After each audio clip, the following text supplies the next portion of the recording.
Hi, my name is Cristiano, and I'm your host.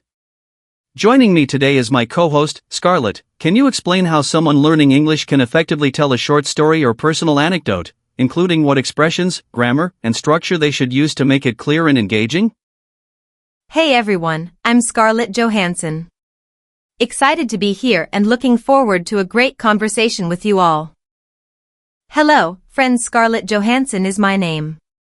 Telling a narrative or anecdote is a very helpful English ability. But what are anecdotes? Anecdotes are, in essence, brief accounts of events that occurred to you or a person you know.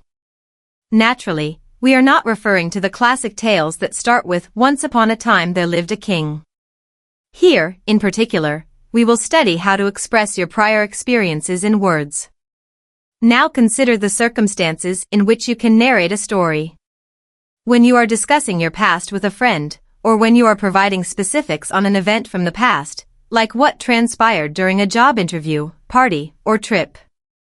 These, then, are all of the historical occurrences you are discussing.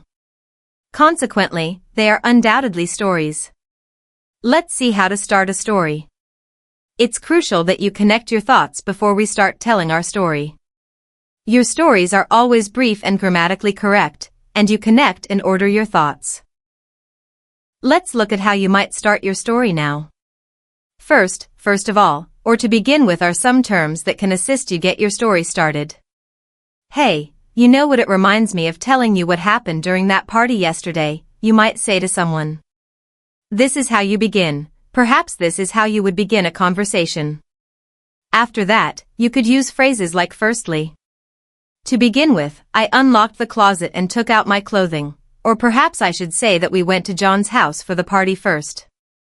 This offers your story a head start. How would you then carry on with your story?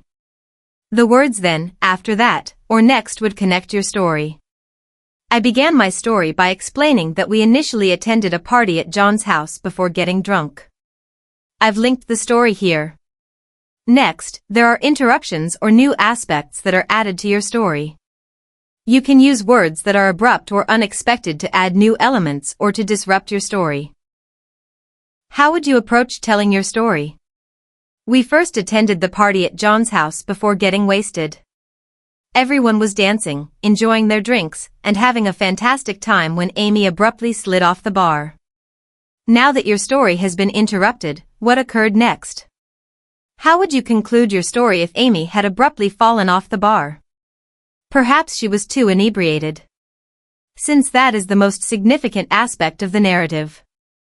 It's crucial to conclude your story appropriately, and the phrases finally, ultimately, or in the end will assist you in doing so.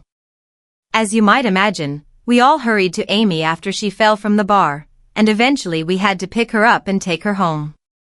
Our party was kind of ruined by that. This is an event from the past, or a party event that I'm telling you about. This is how your tale unfolds. Let's now examine the tenses you employ when narrating your story. We typically use the past tense while narrating stories, but we also employ the present tense, particularly when making a joke. Therefore, we prefer to use the present tense when delivering jokes.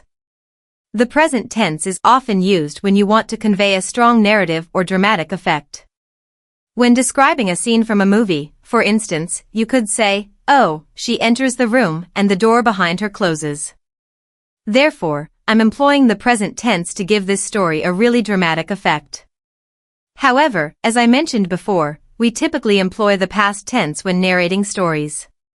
When narrating a story in a sequential fashion, we now employ the past simple. I called for a cab, double-checked my reservation, and packed my luggage.